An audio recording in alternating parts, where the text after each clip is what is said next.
As I think about your work, a central philosophy, I would say, seems to be this idea that we've got it pretty good as humans these days, yet at the same time, many of us are struggling.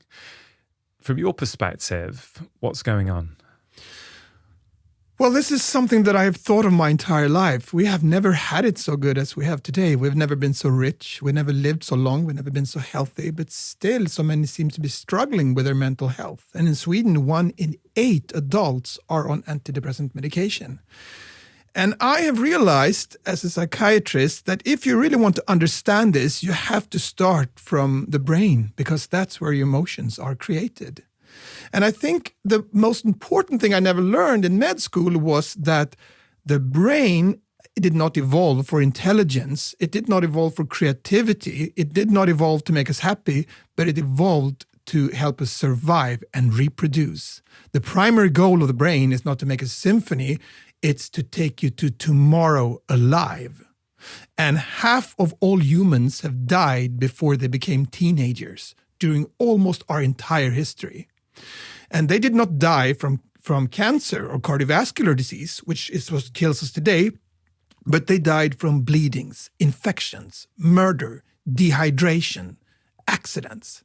And we are the descendants of the ones who did not die from these causes. And that means that we have in us defense mechanisms that protects us against bleedings, infections, murder, accidents, and so on.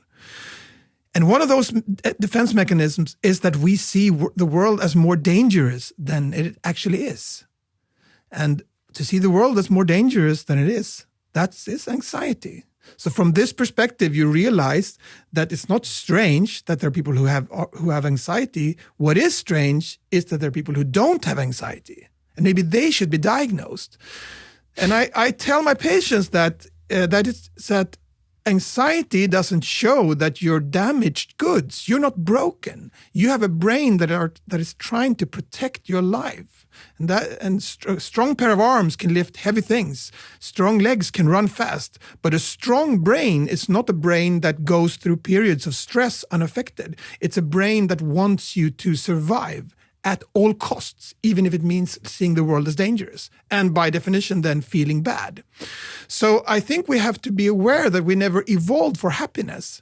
However, there are things in our modern society that makes the world we live in almost depressiogenic. It's almost difficult to think of a world that creates so much depression and anxiety as today's world.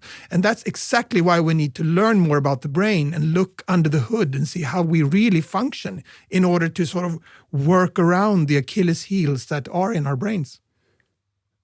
There's a really nice quote that you start one of the chapters with in The Attention Fix. I don't have it to hand now, but it was something like, it's a surprise that more of us are not mentally ill, given how alien our current environments are. Exactly. And I think what you've just said really speaks to that. Exactly. And the world that we think is so natural with cars and computers and refrigerators and Tinders, whatever, that's actually a very, very strange world for humans. Almost all previous generations have lived as hunter-gatherers or as farmers. So you may be a doctor or a cab driver or a nurse or a teacher, but biologically speaking, we are all hunters and gatherers. Yeah. That is what we have adapted for. And those instincts that helped us survive in a world of scarcity and a dangerous world, those instincts don't help us become happy in a world of overabundance. Yeah, I think that's a really nice rephrasing for your patients with anxiety, that actually there's nothing wrong with you. Your brain is doing what it's meant to do. Exactly. So anxiety is both natural and hell at the same time. I don't want to downplay how horrible anxiety can be, because it devastates lives. It costs lives. But it's important to understand that you are not broken. You are not damaged goods. And this is something that can be fixed by therapy, by exercise, and if it's really bad, by medication. And you cannot get rid of all of your anxiety, but even if you just lower it a bit, you will feel a lot better.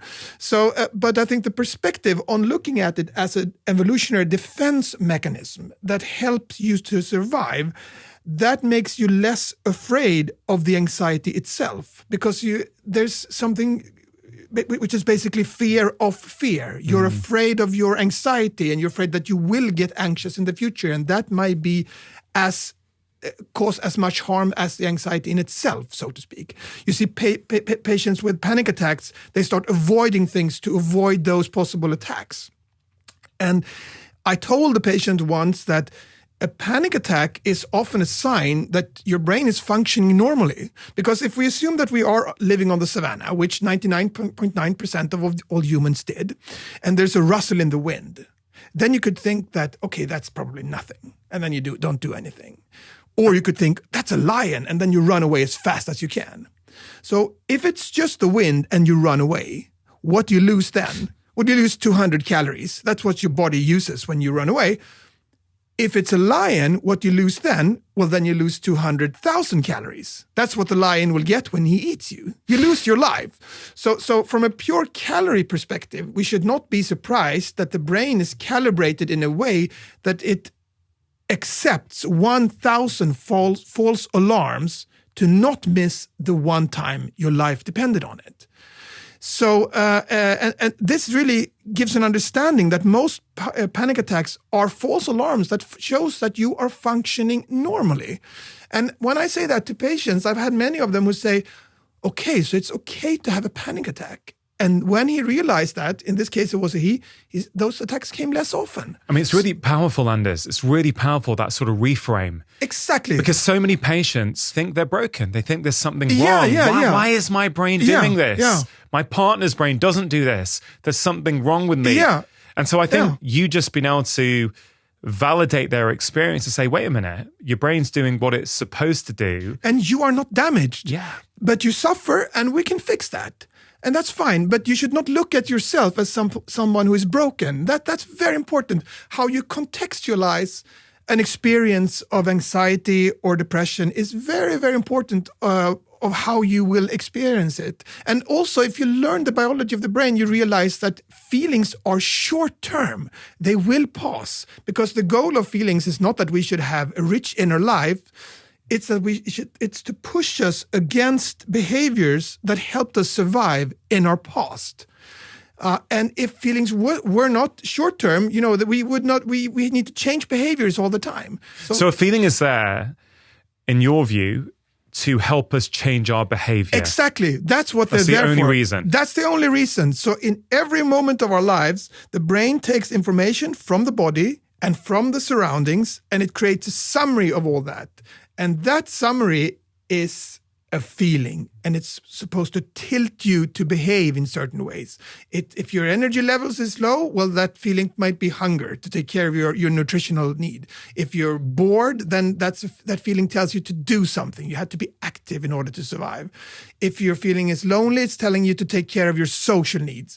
So feelings are there to help us do the things that help us survive, not the things that help us survive today, but the things that helped humans survive in our past. And I would like to I almost see feelings as whispers from previous generations of humans who have, against all odds, survived. So you should not ask, really, what's the function of a panic attack today? Because obviously there isn't. You should ask, were there situations in the past where a panic attack might be very useful? And there probably was a lot of those instances in the past. Yeah, there's a beautiful poeticism, sort of philosophy behind what you said about ancestral whispers.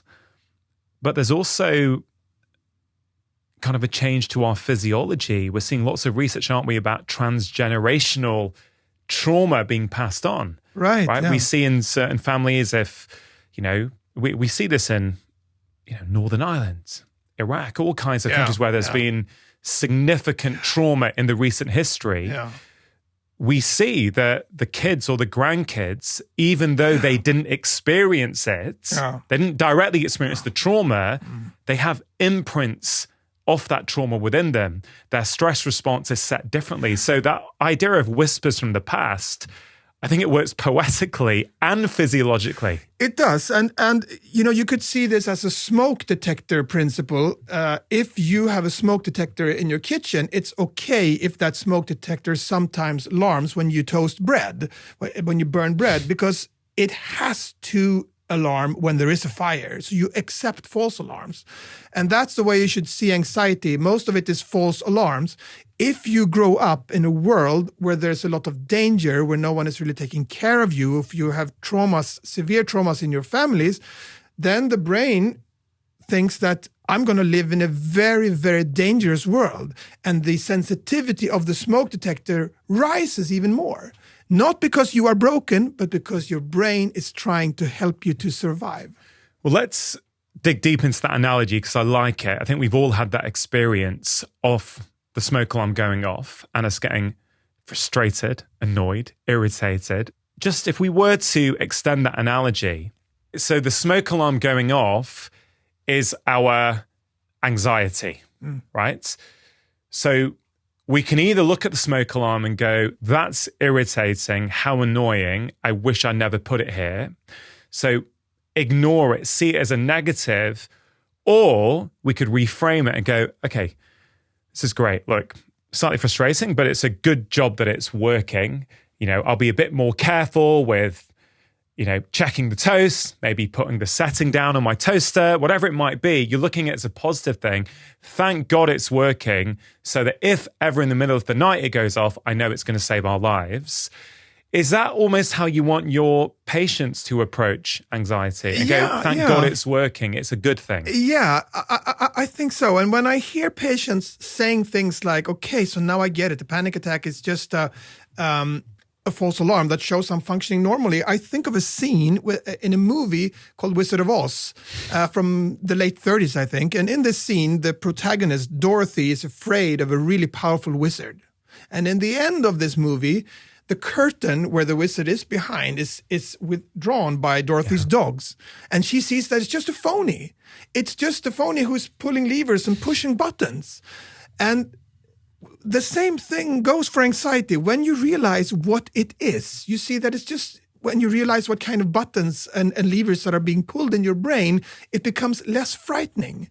Yeah. And if you go in therapy, a big part of any therapy is to sort of see yourself at a distance. And that's very, very difficult to do that. It's very difficult to take a helicopter perspective on yourself.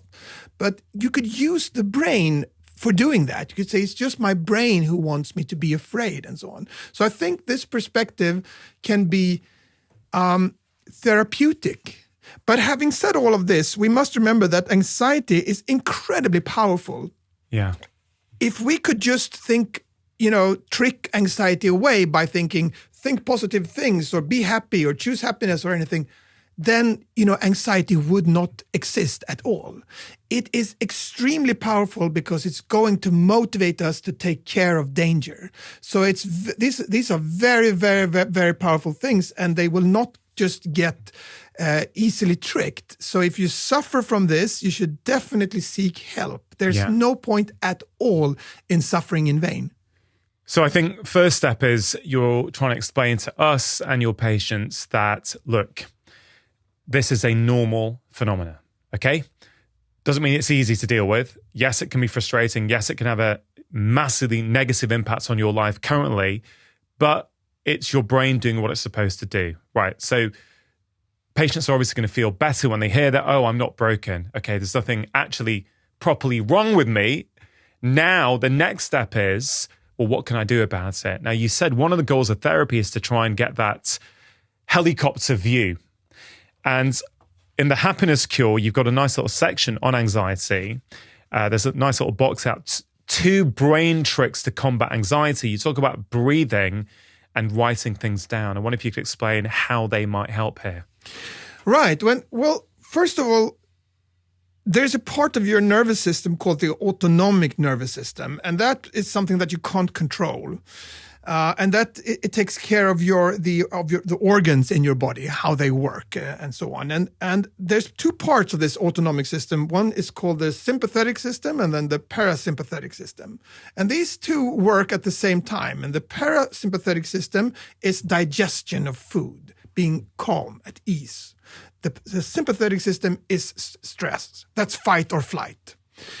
And it's a balance between this system. You go from digestion to fight or flight, back to digestion, and so on and so forth. And it turns out that your breathing actually affects these systems. When you inhale, you amp up the sympathetic system. So inhaling is fight or flight.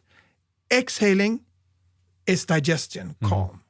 And you could use this by breathing in for 4 seconds and breathing out for 6 seconds. It's longer than one feels normal. And by doing so, you pushes the activity in your autonomic nervous system away from fight and flight. And that is very effective. Breathe in 4 seconds, breathe out 6 seconds. Repeat that a couple of times, and you will. That's very, very efficient. And another thing that you could do is to put words on what you're experiencing and try to be a bit nuanced, not just saying I feel bad, but try to describe it in a more objective way. In a journal? In a journal, or say it out loud, or just think it, but try to explain it and see it from the distance, because that activates certain parts in your prefrontal cortex that calms your amygdala. And amygdala is a part of the brain that is very active in detecting threats and has been connecting to anxiety. I mean, it's really interesting, isn't it? I think many people don't realize the power of slow, intentional breathing. When your out breath is longer than your in breath, you are literally changing your biology. You're changing the signals to your brain, right? We understand it. We've been conditioned by taking a pill that's going to have a big effect. But actually, I think some of us don't realize just how powerful finding a breathing practice that works for you. I mean, my experience has been that, I've been teaching my patients for years something called the 3-4-5 breath, where you breathe in for 3, you hold for 4, and you breathe out for 5, right? Again, similar principle. Yeah. But I always say to patients, listen, that's one breath. Anders is talking about the 4-6 breath. Yeah. Andrew Weil talks about the 4-7-8 breath. There's box breathing, right? Find a breathing practice that works for you, that you resonate with. Yeah. And could you perhaps share some patient stories whereby they had bad anxiety and actually breathing was massively useful? I've had one guy who said it was incredibly important for him, and he actually learned it from you in your books. Yeah. Oh. And he had tried a lot of things, and for him it was very important, he said. But I there's one patient case that I never will forget, and that's a guy in his 20s who came up to me at an airport, and he said that he read a book I wrote about physical activity and the brain and how physical activity reduces anxiety. And he decided to try running. And he had a very, very, very bad upbringing. He was a child soldier, so he had severe post-traumatic distress. And he had tried everything, and nothing had worked. And he had started drinking, so he had developed a severe alcohol problem as well. And then he started to run, and from running, his anxiety was reduced, and then he could cut down his alcohol intake. And he did not know whether it was the running or the reduced alcohol that in the end was the most important. But he said, if I had not started to run, I could never have cut down my alcohol. And he said that he wished that I had written this book 10 years before. So exercise is incredibly important for mood regulation. And that goes back to the things that we talked earlier, that the brain doesn't create feelings based on sensory input. It creates feeling based on sensory input and the input from your body. So your body's state is incredibly important for when the brain creates your emotional states. And if you exercise, well, then the whole of the body becomes in better shape. And then the brain gets better signals, and that increases the chances that it will create positive feelings instead of negative. I definitely want to get to exercise and what exactly it does for the brain. Before we do that, though, we've mentioned a couple of times about all these signals that the brain is constantly taking in. And I think you said earlier that the end result of that is a feeling. So all the inputs that it takes in, it creates a feeling in order for us to engage in a certain behavior that's going to help us, And not necessarily help us now, but help us in the world that we evolved for, because we are still adapted to life as hunters and gatherers. That's a problem. The brain wants us to constantly eat because we're preparing ourselves for a famine that never comes. In our world, we can eat as much as we want. It's never going to be, the grocery store will never be empty. But for almost all prior generations of humans, that was not the case. If they did not eat everything at once, they could die from starvation. And again, we can use that to help people feel better, right? For hundreds of thousands of years, if there was a lot of food around, we were wired to eat it and store it as fat. Yeah, right? That's why we've got these mechanisms there. It's there to protect us. So if we don't get food for 4 or 5 days, no problem. We've got our fat stores that we can start utilizing as fuel. And I think people feel very bad when they can't resist sugar or crisps or super sweet chocolate or sweets or whatever it might be, without an understanding that, you know, for most of your evolutionary history, for most of your evolutionary past, that would have helped you. Yeah. You're wired to do that. Yeah, and actually, it's not a moral failing. If we brought your great-grandparents into this food environment, you know what? 60, 70% of them would also be overweight. Absolutely. It's not as if they suddenly had an amazing willpower. Yeah. They just weren't exposed to this abundance. Exactly. That's such a good point, that when you go into the candy section at the store, the stuff that you are confronted with, there's nothing like that in nature. There is nothing that contains as much calories as what you find in the candy section. Candy section is basically super, super, super fruits. And when you taste it, your brain thinks that you have run upon the best tree on the savannah, and it's telling you, eat everything at once. This is jackpot. And so this craving for calories that comes from eons of time in a world where we lived without any calories, that worked great then, but that craving does not work at the candy section. So it's not just our character. It's that we had to resist these incredibly strong temptations, and we are constantly have to do that constantly. Our smartphones, that's a super stimuli. Candy is a super stimuli, and so on and so forth. So today's society is so much about resisting things that would have been incredibly good for all our previous generations, right? Yeah. And I think that the big mistake we make is that by thinking that if we just follow our instincts, we will be happy. But it's not the case. And if we follow our instincts, we would survive in a world where we aren't anymore. Yeah. They will not be happy in a world where the world that we live in.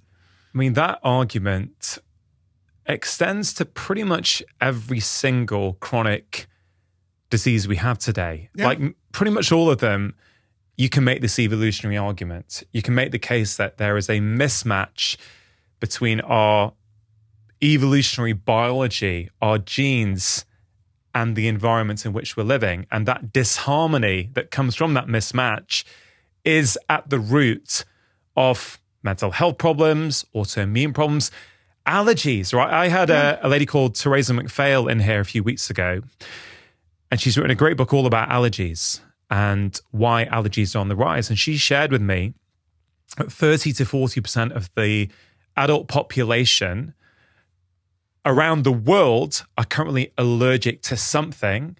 By 2030, they estimate that's going to be 50%.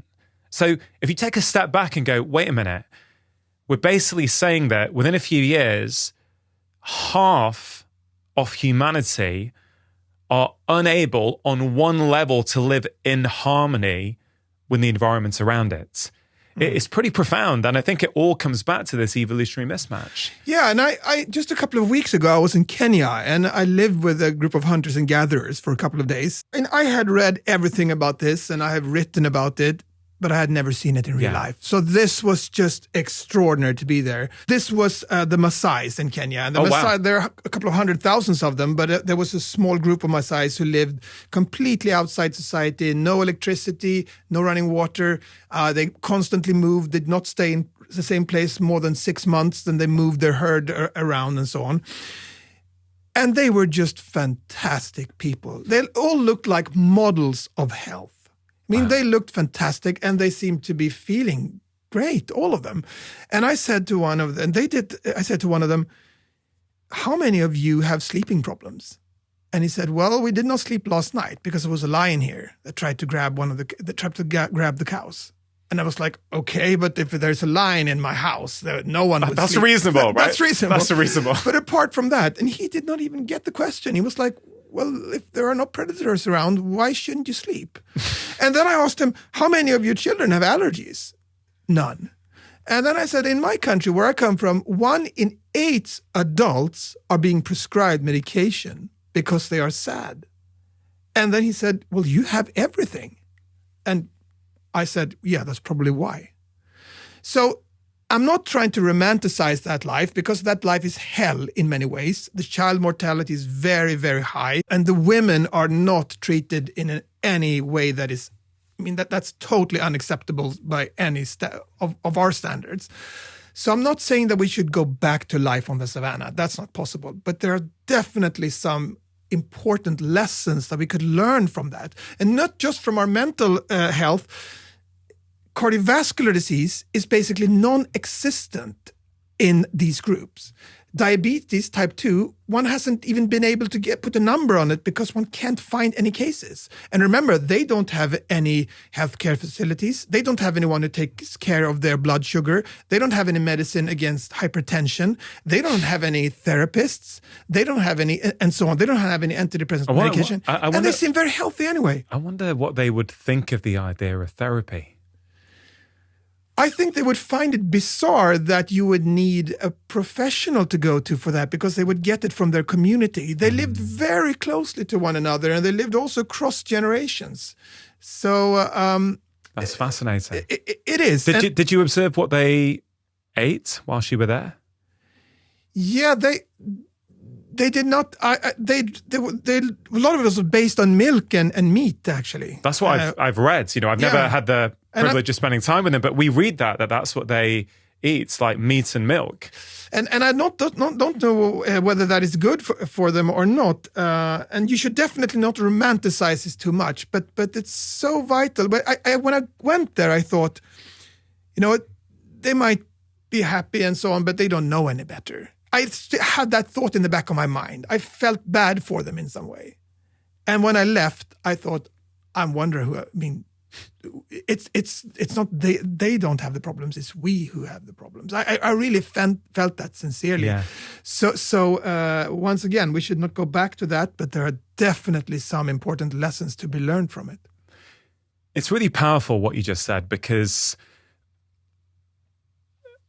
we hear about these tribes, you know, whether it's the Hadza, the Maasai, or you know, any kind of hunter-gatherer tribe who's still living like they used to. And it is easy to romanticize it and not see the negatives, but I don't think we need to. Like, it doesn't need to be black or white. It doesn't need to be, you get to choose. You're either going back to, you know, the savannah, living like hunter-gatherers, or you can live in a Western urban city. Like, those are not the only two choices available. Exactly. Right? Yeah. We can look at these things and go, well, what is it we can learn? What is it we might be able to take and go, no, you know, many of us like modern comforts, right? And unfortunately, we know when a lot of these tribes, when a lot of these native populations end up moving or urbanizing, exactly, or being given access to ultra-processed foods, they get just as sick as the rest of us. Absolutely. So there's nothing genetic about it. Exactly. It's an environmental issue. And it is fascinating. You know, we have to acknowledge if they are not having heart attacks and type 2 diabetes, yet they're eating meat, milk, and from what I understand, blood as well, right? I know you didn't say that, but that's what I've read about. Yeah, they did. It's kind of like, well, hold on a minute. There's something in the way that we are scientifically trying to talk about heart disease, that there might be something that we're missing. We may be being too reductionist. And remember, they don't have any medicines at all. They don't have anyone who's taking care of this. They don't have any primary care physician. And let's take, for instance, exercise. These groups, they don't exercise. They move in their daily lives, and they take about 18,000 steps per day. And I asked them, do you ever go for a run? And they were like, what? Why would we do that? But just for fun? They were like, no, of course not. When we don't have to work, we hang out with our children and with our elders and our friends. It's just that they have to run to hunt sometimes. Exactly. So they can't make a decision about it. They continuously move because they have to survive. And I thought a lot about, we know that exercise is so incredibly important for our mental well-being, and it also protects against diabetes and cardiovascular disease. And it's just incredibly important. Everyone knows that. So then why isn't it natural for us to go for a run? Then why do we want to be in the couch? Well, the answer is that during almost our entire history, we died from starvation. And that's why we want to eat every calorie that we find. However, how much energy you have in your body is not just dependent on how much food you eat. It's also dependent on how much energy you use. And it costs energy to move. That's why we want to stay in the couch. The brain is telling us, don't waste your valuable energy. Don't go running because there could be a famine soon and you need that energy. And then you might argue that I have extra kilos around my waist. Why do I still want to be in the couch? That's actually very strange. And the answer is that we have never been overweight or obese in human history. Overweight and obesity has been basically non-existent problems during our entire history. But threatening starvation has been a huge problem. Yeah. And there's a lot of defense mechanisms against starvation in our body. And one of them is that when we lose weight, our hunger increases. When we lose weight, the basic metabolism, the amount of energy that we use when we are at rest, goes down. And when we lose weight, the amount of energy that is extracted from the bowels actually increases. And all of these mechanisms are defenses against starvation. But they kick in us, even though we are overweight. And that's why it's so difficult for us to lose weight. And for some people, it's more difficult than for others, but this is incredibly powerful stuff. And you cannot just say that it's bad character or pull yourselves together. It's not that simple. Yeah. I think this is such an important message, and it all makes sense through an evolutionary lens. Most things I find that we're struggling with these days completely make sense when you look at our past and our history and what have we evolved to do. And of course, the idea that the Maasai would say to you, why on earth would we just go for a run? Of course it makes sense, doesn't it? If you have to conserve energy, why would you go and just blow and burn off a load of energy? You might as well throw your food into the ocean. Yeah, exactly. So, of course, that person who's listening right now who struggles to motivate themselves to exercise and would rather open a bag of crisps and sit watching Netflix, it's kind of who we are, right? We've always wanted to make things easy for us. We've always looked for convenience. Right. And that is the most convenient thing to do. So again, just as you said at the start, maybe we should be studying people who don't have anxiety in the modern world and going, what's wrong with you? Maybe also it's like, well, why is it that some of us do want to go for runs? And we manage to, even though we're living in an era and an environment of plenty. Right.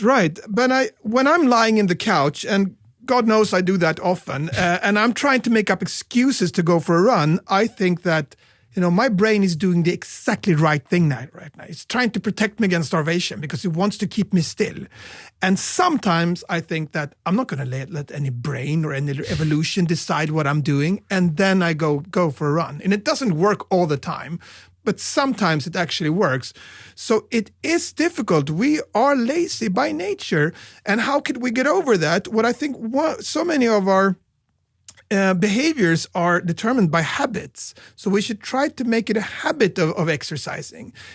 That could be walking to work instead of taking your car. That could be riding your bike to work instead of taking the car or bus. That could be walking in stairs instead of taking the elevator. Find the small stuff that you could make a habit of, so that you don't negotiate with yourself too much, because the lazy part of yourself is an incredibly powerful negotiator. Yeah. I know that from personal experience. So make a habit out of it, and don't blame yourselves if you can't do it all the times. It's not bad characters. We are fighting incredibly powerful forces in modern society. And those forces are pushing us towards something that doesn't make most of us feel good. The more we learn about this Achilles heels of our brains, the more we could work around these Achilles heels. The more we learn of our biology, the freer we become from our biology. To make sure you're taking action after watching this video, I have created a free breathing guide that's going to help you reduce stress, calm your mind, and boost your energy. In this guide, I share with you 6 really simple breathing practices that work immediately. Even just 1 minute a day will start to make a big difference. To receive your free guide, all you have to do is click on the link in the description box below. And this is why I think this whole idea that I'm sort of bang on about pretty much in every podcast, that different things work for different people, I think it's because of that, right? You've found a strategy to work for you. I'm not going to let my brain tell me what to do, right? Yeah. You make TV shows on the brain, right? You're on your 4th season now on this big Swedish show about the brain, right? So you study the brain. So you've found something in your head that works to help you in this alien modern environment. But it's kind of incumbent upon all of us to find our tricks that work for us. Like, if we go from the starting point that this is an alien environment, we're not broken, right? We're not lazy. Well, we are lazy, but laziness has helped us for many, many years. Yeah. If we start there, then I think it comes down to, okay, so what strategies can I adopt to help me navigate this alien environment? For example, if we talk about food choices and diet, right? Some people will swear by low carb. Some people swear by low fat. Some people swear by plant-based. Some people will swear by carnivore. There's many ways we can look at that. But if we take a big picture view, there's something I've been thinking about and writing about recently, is they are all mechanisms in some way to help us limit what we eat. So in a world where we have, for many of us, of course, not everyone, but many of us, you in Stockholm, me here in the northwest of England, there's food everywhere. Yeah. Right? I can afford to buy food every day. I can overeat every single day of the year if I wanted to.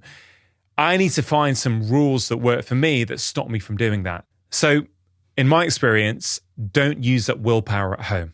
Save it for when you're outside. Yeah, exactly. Right? Good point. So I found it very helpful for many of my patients and myself. So I don't bring food into the house that I don't want to eat. Because if the food is there, it's going to get eaten at some point. Yeah, exactly. So that works for me. I appreciate it may not work for everyone. And so coming back to movement, I think we can all have certain rules. So I have a rule, which is I will try my best not to take a lift or elevator if there are stairs there, right? And having kids, I'm always keen to model that behavior. So in the local supermarket, if we're ever driving back from school, then we park there. We never take the lift down. I'm always taking the stairs. And sometimes I'm tempted. I think, no, I want to model to my kids that we always take the stairs, right? Simple rule that works for me and my family. And again, I'm not saying it's going to work for everyone, but I kind of feel we all need to find our own personal rules. What do you make of that? No, I agree completely. And I can't have candy around. I just can't. I will eat it. It's so incredibly powerful. And I use the same logic to digital devices. I don't have them around. The mobile phone is incredibly powerful stimuli. It's like candy. And therefore, I can't have it around all the time. So I don't have it in the bedroom. I don't have it when I work and so on. And I try to be aware of this Achilles heels in my psychology, which are in reality defense mechanisms or survival mechanisms that have become Achilles heels in our modern society. And everyone must find their own way of sort of working through this, but it's incredibly fascinating to learn more about it because you understand yourself better. Yeah. And if you understand yourself better, well, then you could work around what's difficult for you. We'll come back to exercise a bit later because I really want to go deep with you on the impact that exercise has on the brain. Before we do that, I wonder if we could talk about focus and your latest book, The Attention Fix. Now, I know it's just come out in the UK, but it was actually released in Sweden a few years ago. Right, so it's really interesting as to what you've had to update potentially for the UK edition, given how the world has changed so much since, 2018, 2019, when you first published it? Yeah. So I'd love to hear about that. But first of all, it's called The Attention Fix. You're making the case that many of us are distracted. Now, we struggle to focus. Paint us a picture. How bad is it? Well, I think it's very bad, unfortunately. I think that we have never changed our behavior so much as we have done during the last 10 years. And of course, I'm talking about digitalization and our smartphones. And I really wondered why is this and what effect does it have upon us? That's why I wrote the book. And in some cases, we did not know at 2018, 2019, but a lot of these question marks have now been answered. So I updated the UK version. But if you want to understand your attention, you should start by looking at the brain. And there's a system in the brain called the dopamine system, which is famous for, it sounds like it's connected to feeling good and pleasure and so on, but its role is more to focus our attention on things. If I'm hungry and see food, dopamine levels rises in my brain because I should focus on the food and eat it. Now, there's been experiments made where you have rats hearing a tone, and that tone is followed by juice. And you repeat this a couple of times, so the animals associate the tone with the juice. And then you see that dopamine increases in the brains of the animals when they hear the tone. It's telling them, I should focus now. Something is coming now. That's important. Now, if you have the tone sometimes followed by juice, not every time, and in random fashion, then dopamine rises even more. So the brain loves maybe. And that's very strange. Why should uncertain juice be better for the brain than certain juice? That's weird, right? And the answer is that most processes in nature are stochastic. They are random. You do not know whether there will be fruit in the tree that you climb. You do not know whether the hunt will be successful, and so on and so forth. So therefore, our brains over-reward uncertain outcomes. And that's why we gamble. This is why we gamble. And gaming companies and casinos have exploited this mechanism in us. They make money from that. And social media have done that as well. Because if you post a picture on Facebook or Instagram and your friends click thumbs up, then you don't get to see those thumbs up at the same time as they are clicked. Facebook keeps them and distributes them in a way to make us come back and see if there's maybe a new like. And that's just one of many, many, many different tricks that they have used to make us addicted, glued to our phones. And why is that? Well, that's because they're making money from us. If you try to find the customer service on Facebook, you realize that it's very hard. And that's because you are not the customer of Facebook. You are the product. The most valuable thing in today's society is not gold or yen or euros or pounds. It's human attention. And a number of companies have been incredibly good at grabbing that attention. Every second that we spend on our screens is money for them. And they had just gotten better and better and better at doing that. And as a consequence, we spend more and more and more time on our screens. And today for adults, it's somewhere between 4 to 5 hours. For teenagers, it's 5, perhaps even 6 hours. These things are difficult to measure because it increases so fast.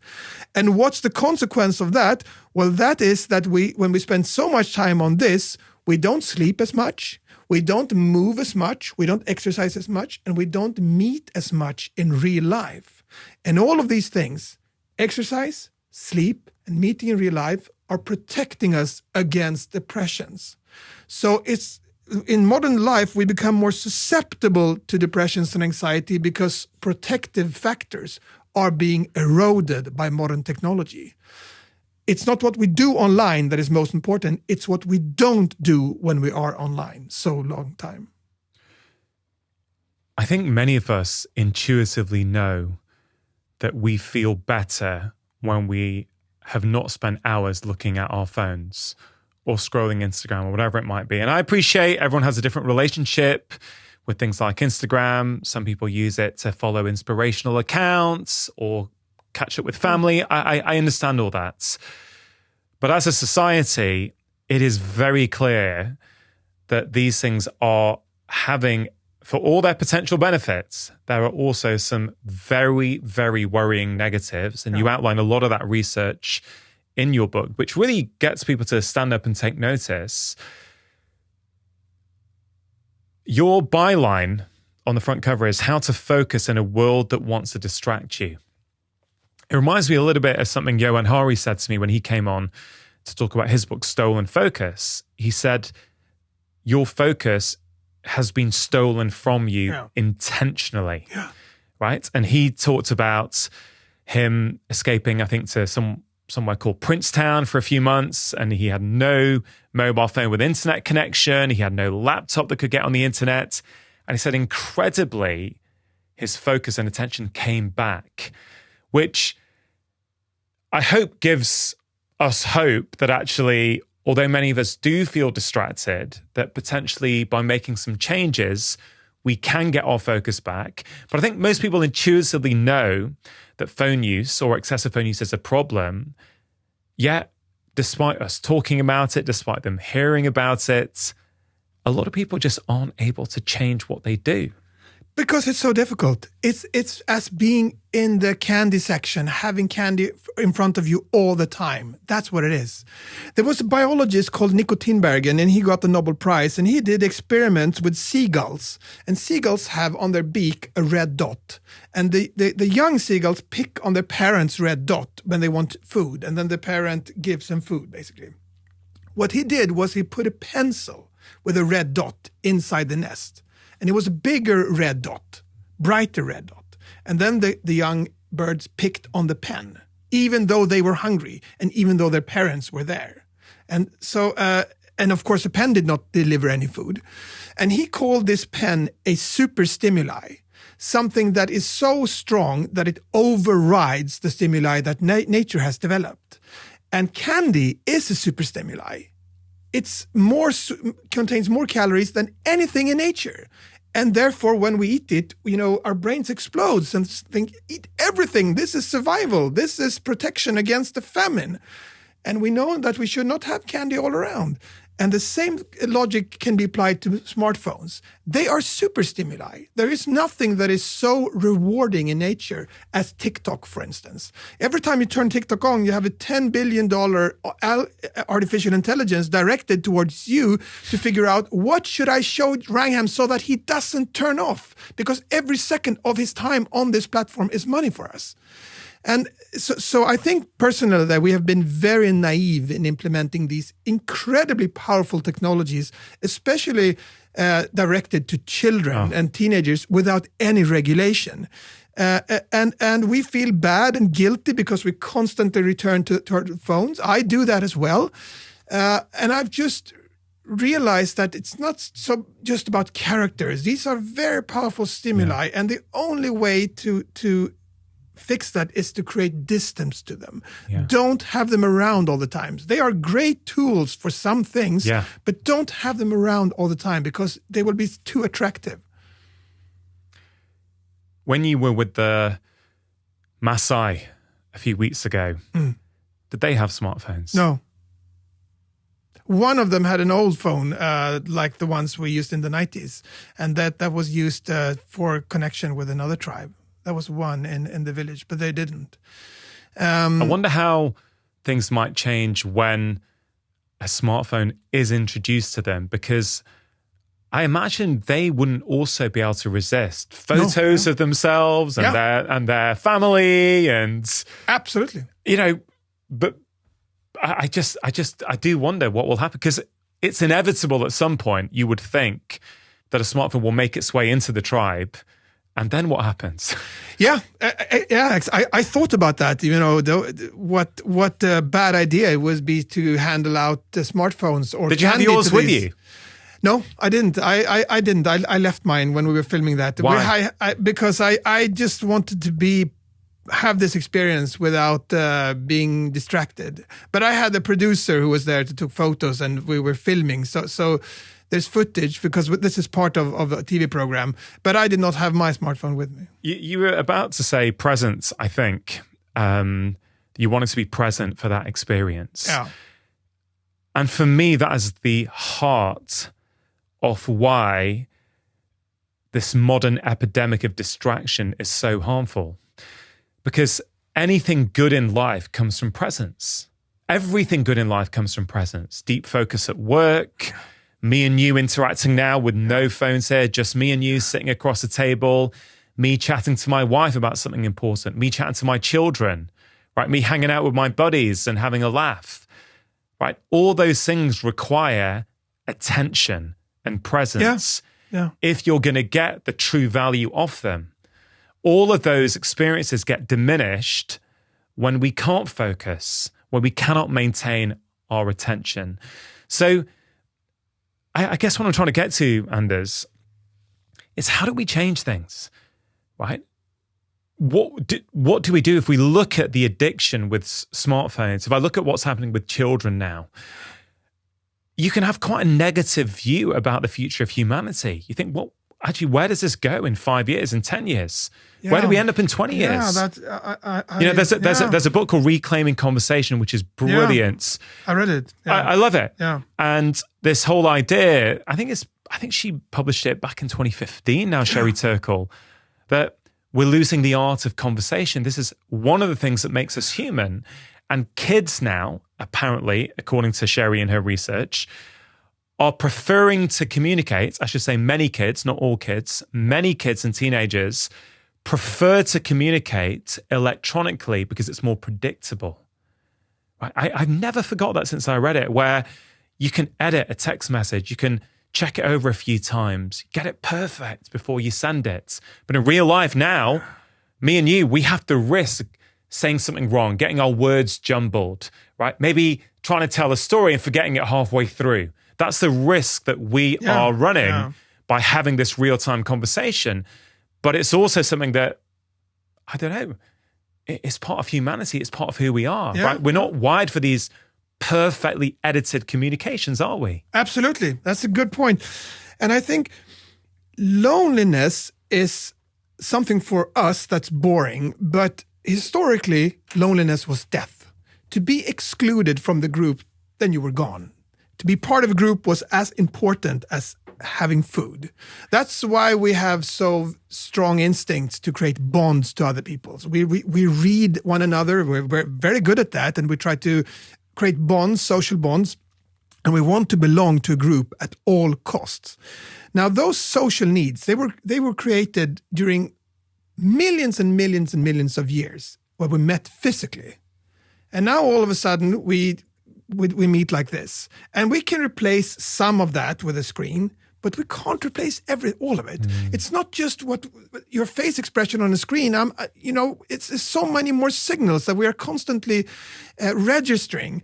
And if we all felt that during COVID, when we spent so much time on our screens, that they were good for helping us during a difficult period. We had to isolate during COVID, but most of us felt very lonely and isolated. And that shows, I think, that there's a purely physical dimension to our incredible, strong social need.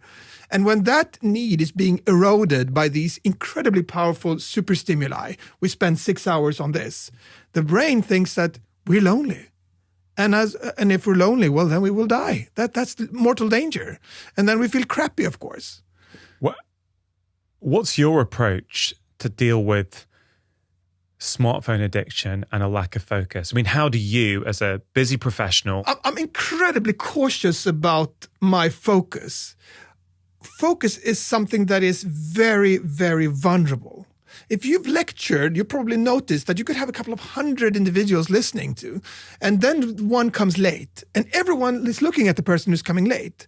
What does it matter if one person is late? Well, that's because we are not necessarily, the brain didn't evolve to be focused. It evolved to constantly scan your surrounding for danger. Is there something there? There. So we are incredibly easily distracted. And focus, which is so valuable in today's society, is something that is very, very, that's hard for us. And when I do my most important work, when I think the stuff that I really think is valuable, that's when I am really in a deep focus mode. And I want to protect that, preserve that. And then I have the phone outside. That's not going to disturb me. I'm not going to let any big American company steal my focus because they're making money from my eyeballs staring at the screen. So you've taken preemptive action. You keep the phone in a different room when you're trying to do deep thinking. Yeah. James Clear, the author, talks about the same thing. He says even if his phone is in the next room, so maybe just 3 seconds to get up, walk there and get it, even just having it in the next room means he's, significantly less likely to look at it. Exactly. My wife, who produces this podcast, when she's listening to an episode that we've recorded, her phone is upstairs in the house. She's downstairs. She's kept it nowhere near her because it's too distracting. Yeah. And it will take her double the amount of time and she won't do as good a job. She's realized that over time that actually it's much better if that phone's nowhere near me, then I can just stay focused on the task at hand.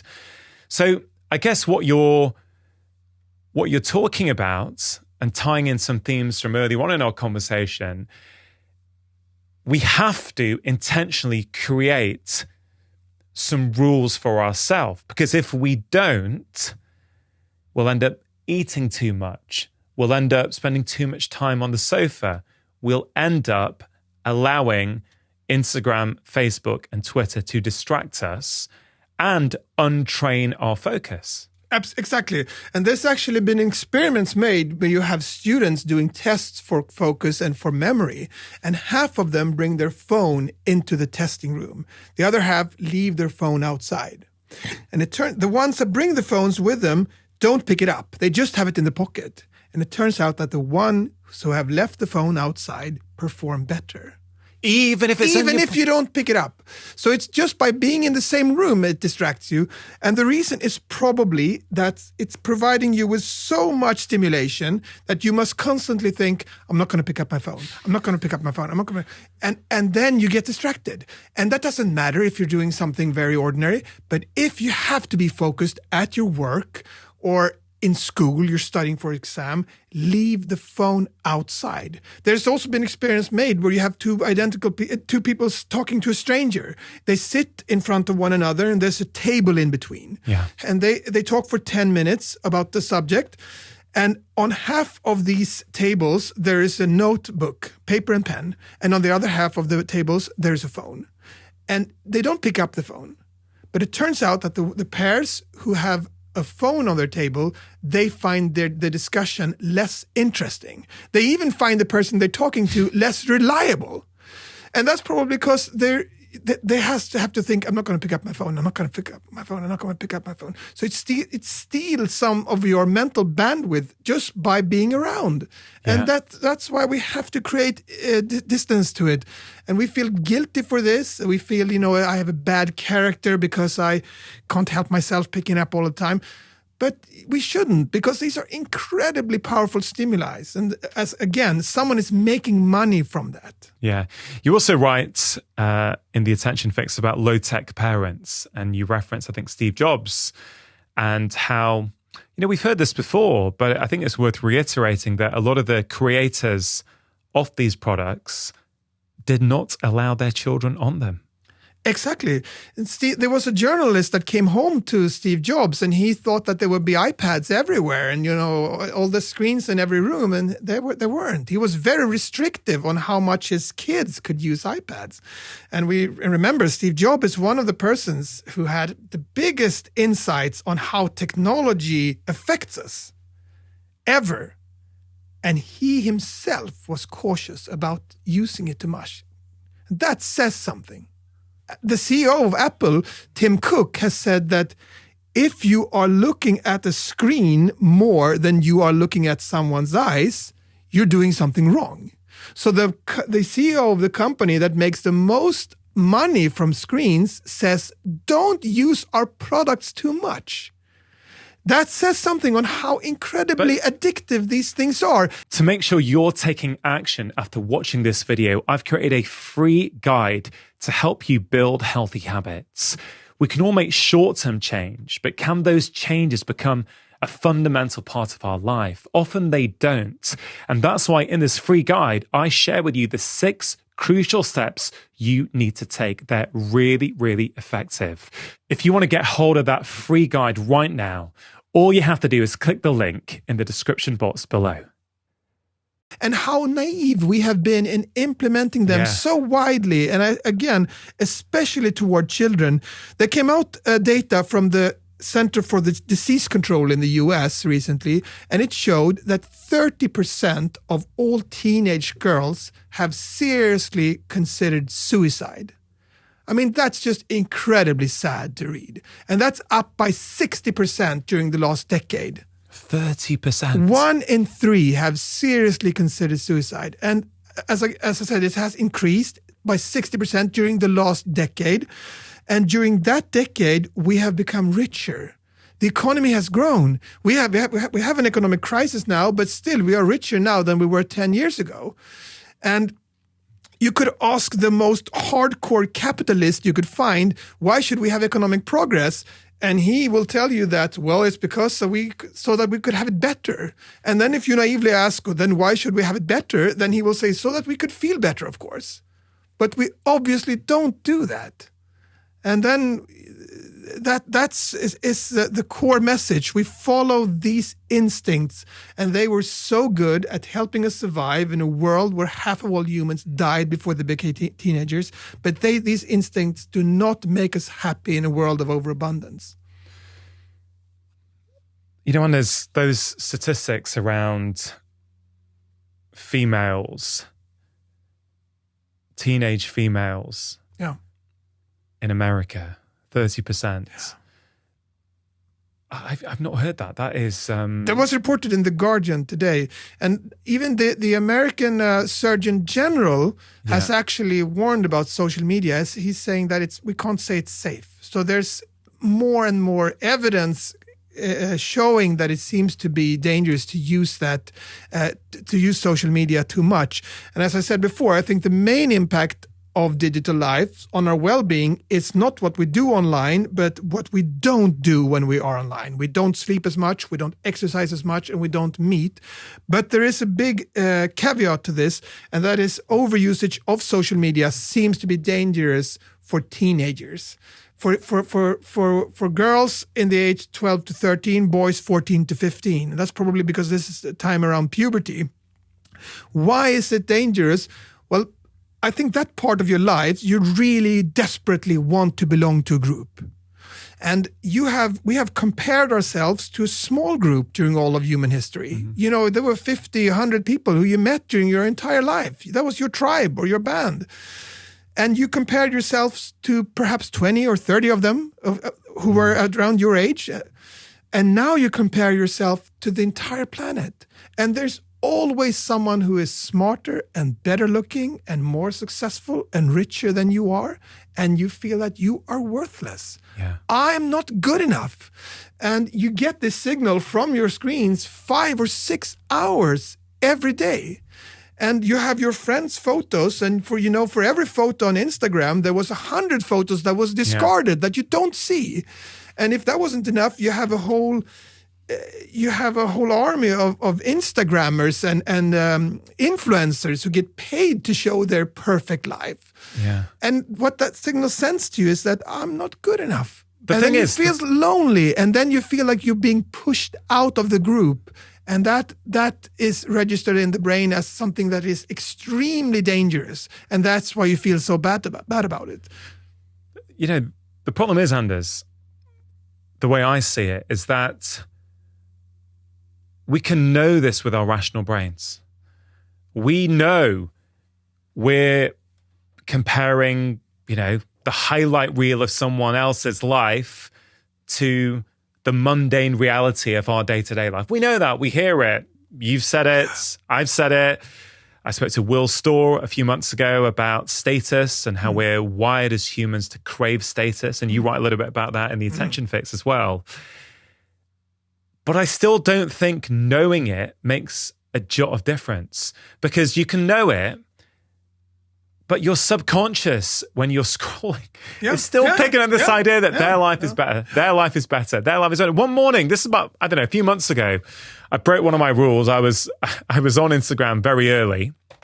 I don't know why, but we're all human. We're all seduced by these devices. And I saw something, I can't remember what it was, but I started to feel bad afterwards. And then I was making a hot drink in the kitchen. I thought, wow, wrong, nothing has happened, right? Literally nothing has happened. You're still here in your house. Your wife and kids are still sleeping. The birds are singing in the garden, right? Nothing has happened apart from the fact I went on Instagram for a few minutes. So nothing in the real world changed. Yeah. Yet my mental state changed from scrolling. Yeah. And I was like, this is utter madness. Yeah, and if you take a step back, you let someone who you have never met, who you will never meet, make you feel inadequate. Yeah. Because they had a better looking toilet or more expensive vacation or a nicer car or what have you. I mean, that's insane. Of course, it happens to me all the time as well. But the more you think about these things, when you read about it and you have to hear it many times, you have to hear it from many sort of different angles and presented in different ways, then you start to seeing it being played out in yourself. Yeah. And then you will make changes. Yeah. You will protect your attention. You will protect your... so that you don't feel inadequate by these posts and so on. And this is very, very difficult. It's a constant uphill battle. But I mean, if we want to feel as good as possible, then we have to do this. You mentioned the phrase low-tech parents in the book, and the approach I've tried to take, because I'm really worried about this stuff, particularly having 2 children now. My son's a teenager now, right? Daughter's 10. So they're coming into this kind of, I've managed to, protect them from the external world and the influences for many years. But I'm realizing now, particularly with my son, that that's getting harder.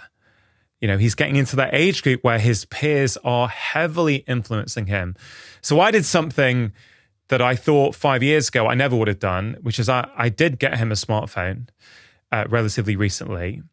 Having said that, he's not on any social media apps. Knowing what I know about the impact of these things to a teenage brain, I just can't do it. Why did I succumb on a smartphone? As a parent, you're always trying to ask yourself which battle is worth having here, right? Yeah. Because there is constant influence from the world around you. It's like, which one am I prepared to, which one is important here?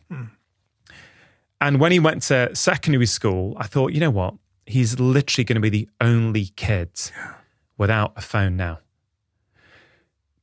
He gets a bus to school. Okay. You could say I could have held firm, but on balance, we had a long chat. And his use has been really, really good. Like, he doesn't use it much at home. He's not allowed social media. He doesn't even ask. But I'm worried over the future. We do other things at home, right? So I'm very, very low tech. Again, using that theme. And I'm interested as your perspective as a psychiatrist, but also as someone who's an expert on the brain. You've written multiple best-selling books in Sweden on these topics. My approach is I want my house as low tech as possible. So I don't have a smart television, right? I don't want one. I don't want it to be easy to engage with this stuff, right? I switch off Wi-Fi at about 8 p.m. every night, right? And don't put it on again till 8 a.m. Now, to many people, that is an extreme thing to do. But actually, let's just look at it rationally. 15 years ago, no one was putting on Wi-Fi. Right? No one had Wi-Fi. No one had this constant access. I put these things in place to make it harder to do the things that these companies want us to do and the things that I will fall prey to like everyone else. Again, I share that not to make anyone feel bad. I share that not to say that anyone else should do that. It's just what I have found helpful in my life, right? And it's my way of trying to protect my children from all of these inputs. What's your perspective on that? No, I agree, but it's a huge responsibility to put on parents because these things are so powerful. When we did this TV program, one of our experts was Max Tegmark, and he's a physicist at MIT, world-renowned physicist. He was one of the guys who warned about the dangers of AI recently. He's incredibly bright, and he said when he wrote his latest book, he had to take his computer and sit outside in the forest, basically, without any Wi-Fi, because he cannot stop looking at it. And if you have an incredibly smart MIT professor saying, I can't stop looking at it, how should you expect an 11-year-old to do that? It's not going to happen. So I think we're putting it's great that you're doing this for your kids, but you're putting we're putting a lot of responsibility on parents to do this, and we need regulation about this stuff. We will look back at this period in our history and say that it was incredible that we did not have any regulation. Yeah, I completely agree. And I just want to reiterate that I'm only sharing that in case it's helpful, just to be completely honest. This is my effort. I think all parents are trying to do the best that they can. This is just my approach based upon what I know, based upon what I feel I can do. Yeah. But I agree, there has to be some sort of regulation.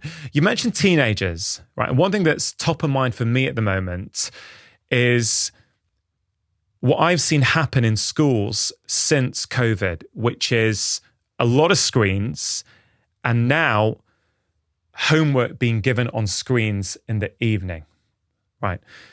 So perhaps you could just summarize at the top, what are these screens doing? You mentioned the relationship with depression and mental health, but what exactly are they doing to our brains?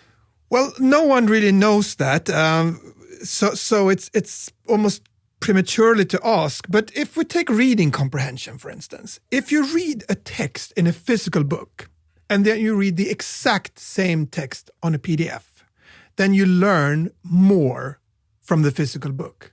You learn more details, and especially you understand the whole context better if it's a physical book. No one knows why that is the case. A theory is that memory when you read a physical book, you get physical locations that you could hang up, it's like hooks that you could put memory on. You remember where something was on the page. Mm. It was on top of that page, it was the end of the book and so on. So you get small physical references, and they are used to store information. That mechanism is speculation, but we know for sure that you learn more if it's a physical book than a screen, especially if it's a difficult text. Now, the interesting part here is that those comparisons between screen and books have been made for more than 10 years now. And the difference is actually increasing. The book gets better and better and better than the screen every year that passes. So that means that we don't get used to these digital distractions. We get even more and more and more distracted by them for every year that passes. And a recent study showed that reading on a screen for a 12-year-old, that's the same reading comprehension as a 10-year-old reading in a physical book. That's staggering. That's 2 years of difference. A 13-year-old reading on a screen, his reading comprehension is as good as an 11-year-old reading in a physical book. So for that reason, I think it's very strange that many schools have thrown the physical books out of the classroom. That's insane. Yeah. But this data is not getting to many teachers. No. Because genuinely, like I said before, all parents are doing the best that they can. I honestly believe all teachers are as well. I honestly believe that teachers are there to try and help kids learn. And some of the time it's going to be like, no, it's pretty easy. We can give it on screens. We can keep track on it. It's on a Google Doc. There's so many benefits. But again, with all these things, we tend to like looking at the benefits and not the cons, right? We love the pros. We don't look at the cons. What is the cost of that? Yeah. And I think, in terms of legislation, I really think schools should be strongly thinking about rules where there's no work given on screens after school. I honestly believe from everything I've seen that the disadvantages far outweigh any advantages, because we know they're going to affect your sleep quality. Yeah. You're not going to switch off as much. And the other problem, Anders, is that many people now, many kids, their downtime, their relaxation time is on screens. Yeah. Right?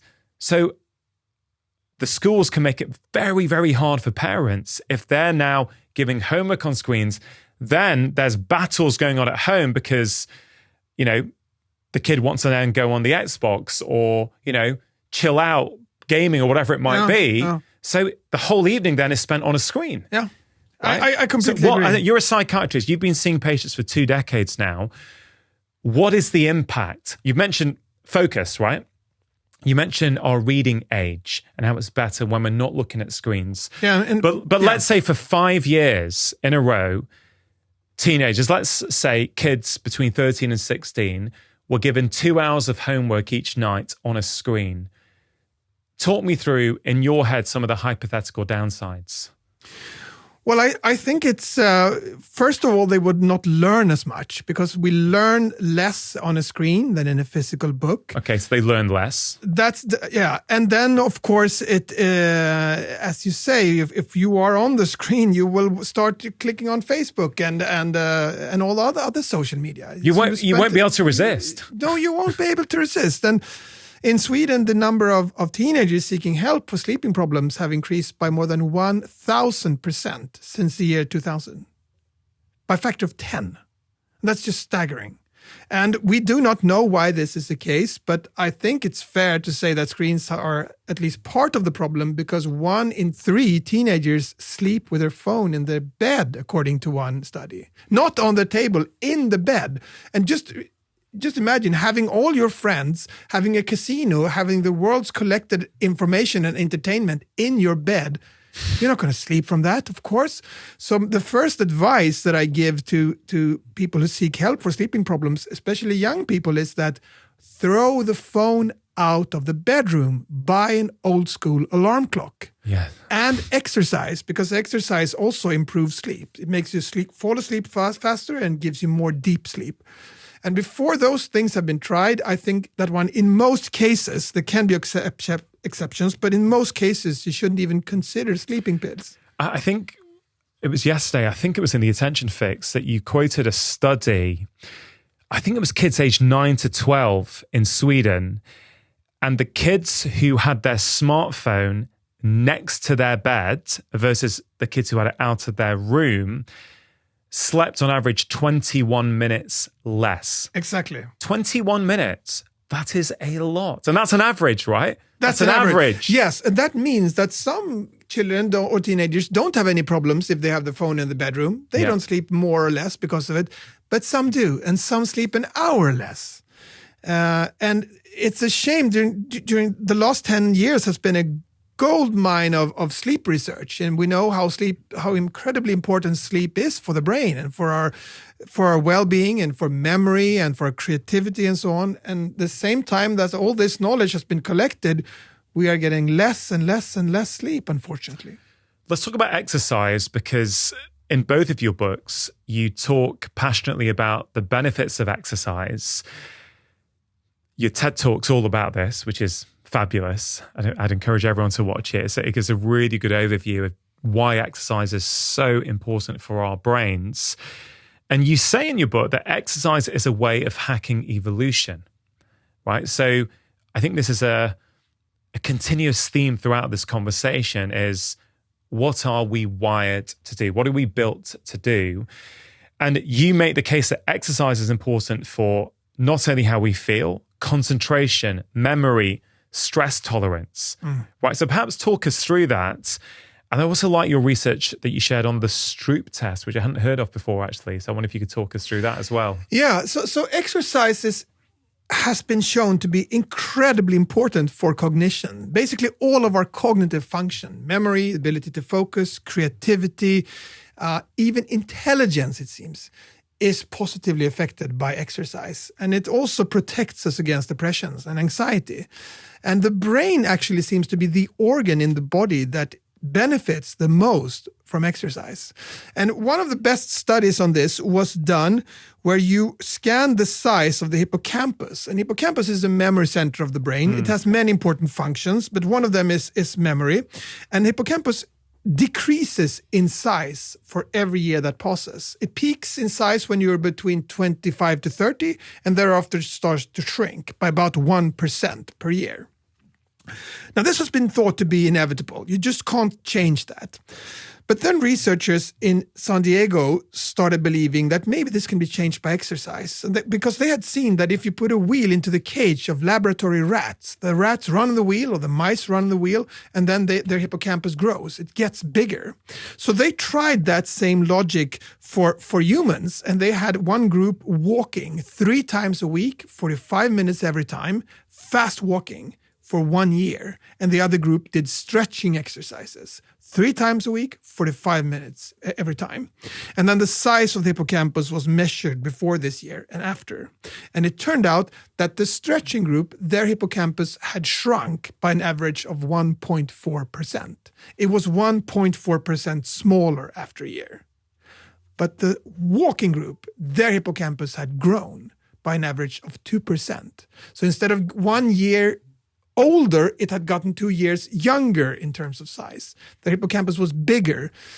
And they also had improved their memory, especially spatial memories, to learn to find your way around a 3-dimensional space. So exercise is actually a way to preserve the function of the brain. And it's a way... It's a way to boost your creativity. We know that the creativity tests, your results on them increase if the hour after walking, and quite substantially, especially the ability to brainstorm. That increases by somewhere around 50% the hour after brainstorm. So you get a temporary bump. The hour after walking. Yes. Yeah. So it just lasts for 1 hour. So if you have a difficult problem, go for a fast walk and then think of the problem the hour after you have walked. Then it increases the chances that you will find a solution. And I thought a lot about this, and I was like, I wondered, why is it that exercise is so good for the brain? Because we don't need our cognitive functions when we go running. We need our cognitive functions in a meeting room, in front of a computer, or in a classroom, but not when we run. And then I realized that during almost all our history, it was when we moved that we needed our cognitive functions the most. During the hunt, during gathering of plants and so on, that's when we needed the focus. That's when we got new sensor input that we had to remember to create memories of. That was when we had to be at our peak in terms of creativity and so on. So Mother Nature has built us in a way that exercise improves our cognition because it was when we moved that we needed our cognitive functions the most. And therefore, exercise becomes, from our perspective, a way to hack evolution, to exploit the mechanism in our brains in order to function better in our modern world. So I always say that to patients and through my books, that exercise has nothing to do with being good at a sport. It has nothing to do with being one of the marathon runners. Exercise is something that the brain evolved for, and that is extremely important for us as a species. And you should not mix it up by being good at by being an athlete. Make a habit out of exercise. Walk to work, ride your bike to work instead of taking the car, walk in stairs, have children playing during lunch break instead of staring at the screen, and so on and so forth. Try to build exercise into your life so that you make a habit out of it. I think there was a cycle test you referenced and how it can predict depression in a few years, right? Exactly. That's what's done in the UK. And if you were to cycle for 6 minutes as fast as you can on a cycle, and then squeeze a handle as hard as you can, do you think that could say anything of your risk of being depressed from now until 2029? No, you wouldn't think so, would you? No, you wouldn't. I wouldn't, at least. I would think that if I become depressed, that would be if someone would get sick in my family, or if I lose my job or something. But it turns out that the ones this was studied, but on more than 100,000 individuals. They did this cycling test. They squeezed this handle as hard as they could, and they were followed for 6 years. And it turns out that the ones who were in good shape, they had lower prevalence. There were fewer of them who were depressed after 6 years. And then the researchers thought that maybe this is because they are more healthy in general. Maybe they eat better. Maybe they sleep more. Maybe they don't smoke as much. So they excluded all of these factors in the data. And it turned out that the exercise was still protective. And then they thought, well, the depression is not just black and white. It's a sort of on a spectrum. You could have a mild depression. You could have a severe depression. But no matter where they put this cutoff of what is a depression and what isn't, exercise protected against it. So it's incredibly important that we move. We will not get immune to depressions, but we lower the risk of it. And I say to my patients who have had several depressions, and who really, really want to avoid a new one, most of them want to continue having antidepressant medication because they want to be protected against a new depression. And to them, I say that the most important thing, probably even more important than continuing with medication, is that they exercise to avoid a new depression. Yeah, it's absolutely incredible.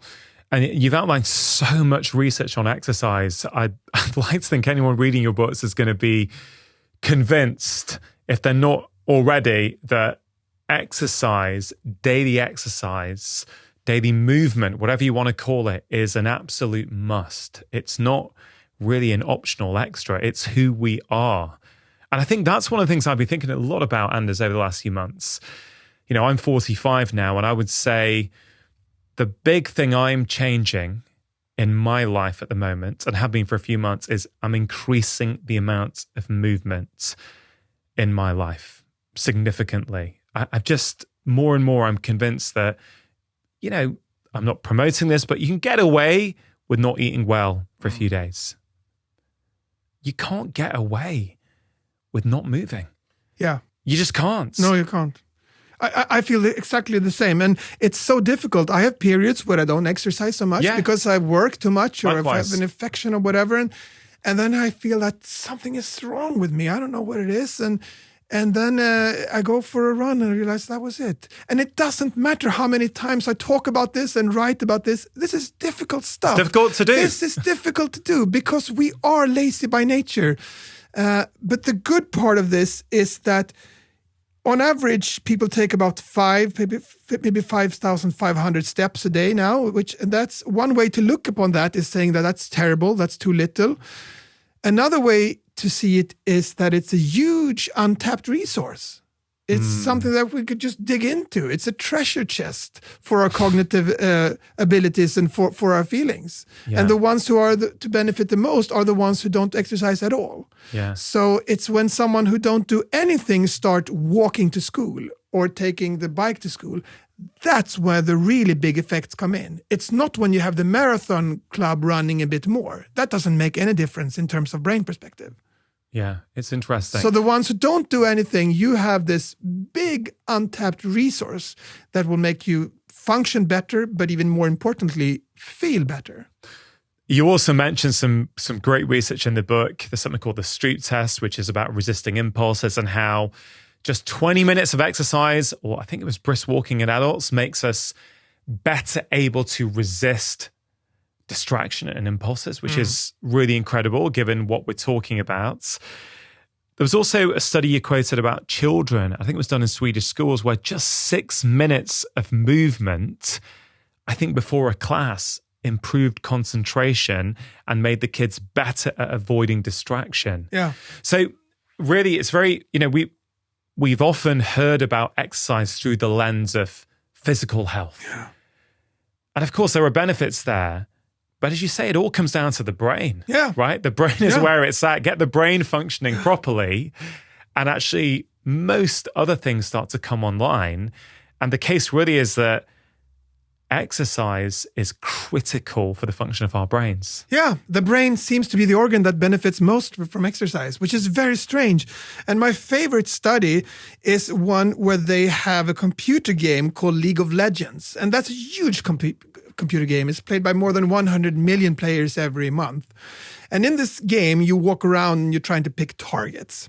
Now, since this game is so big, there are competitions in this, and there's a lot of money in this.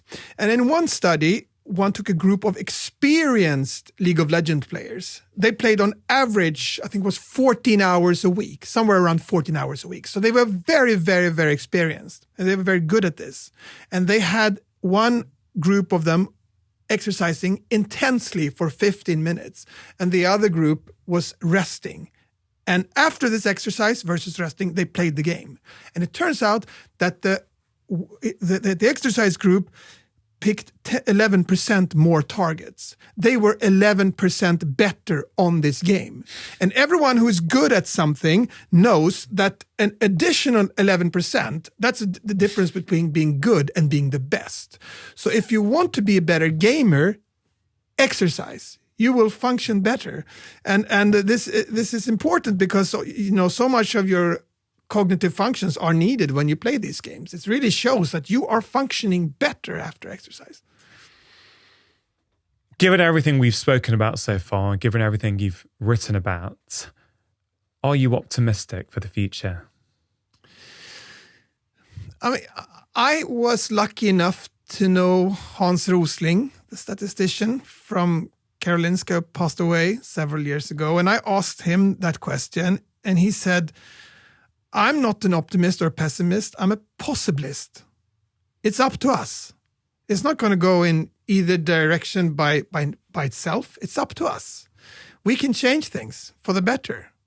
And my aim with these books has been to present knowledge in a way that everyone can relate to, and they have to decide for themselves, but they can make that decision on a level where they are more informed. Yeah. And I have an experience that was so fundamental to me 23 years ago. I was at the Karolinska, and I was in an autopsy room, and I held a human brain in my hand. And I realized that everything that this 84-year-old man had happened, all of his life, all of his memories, all of his emotions, all of it has been played out in an organ that he never saw, an organ that I was now holding in my hands. I was in a way closer to his inner than he ever was himself. And then at the same time, I realized that I have a brain. And in my brains, all my memories and all of my emotions has been played out. And there was something so mesmerizing about realizing that your whole consciousness, your whole being is created in an organ that weighs like a packet of milk and looks like squashed sausages. But it was not this philosophical point that I take away from this day in the autopsy room. That what I really remind myself of today, every day, and what I remind my patients of, is that the brain is an organ. And like the other organs in the autopsy room, the heart, the kidneys, the lungs, it has not evolved the way it did by chance. It doesn't show the world as it is. It shows the world as we had to see the world to survive, which was often filled with danger. The brain doesn't show ourselves as we are.